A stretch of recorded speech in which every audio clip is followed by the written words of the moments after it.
వ్యవస్థల్ని మేనేజ్ చేసి చంద్రబాబు నాయుడు గారిని 53 రోజులు జైల్లో పెట్టాడు ఈ సైకో జగన్. హైకోర్టు మొన్న నిజం నిలబెట్టింది. బెయిల్ ఆర్డర్లో చాలా స్పష్టంగా ఈ సైకో జగన్ వ్యవస్థల్ని మేనేజ్ చేసి చంద్రబాబు నాయుడు గారిని జైల్లో పెట్టారని ఆ ఆర్డర్లో కూడా చెప్తాం జరిగింది. నన్ను కూడా వదలబెట్లా, నా పైన కూడా సిఐడి కేసులు పెట్టాడు. దమ్ము ధైర్యంగా సిఐడి ఆఫీస్కి వెళ్ళా. అక్కడున్న అధికారులు అడిగా ఒక్క ఆధారం అయినా చూపించగలుగుతావా అని.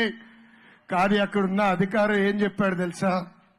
అయ్యా మీ చేతిలో ఏదో ఎర్ర బుక్ ఉంది, నా పేరు మీరు రాయరు కదా అని ఆ అధికారి చెప్పే పరిస్థితి. నేను ఆనాడే చెప్పా, నేను ఎప్పుడైనా తప్పు చేస్తే చంద్రబాబు నాయుడు గారే నన్ను జైలుకు పంపిస్తారని. నేనేం తప్పు చేయలేదు కనుక దమ్ము ధైర్యంతో ఈరోజు నిలబడి రాజోత్సవగా సైకో జగన్ అని పిలవగలుగుతున్నాను.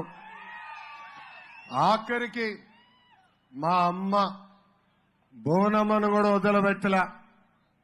నా భార్య బ్రహ్మణి పైన కూడా కేసులు పెట్టి జైలుకు పంపిస్తామని ఎగతాళి చేశారు మంత్రులు.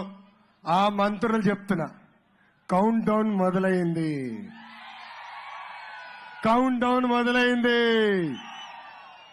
ఇదే రీతిలో మీరు కేసులు పెట్టుకుంటా పోతే భయపడడానికి ఇక్కడ ఎవరు సిద్ధం లేరు.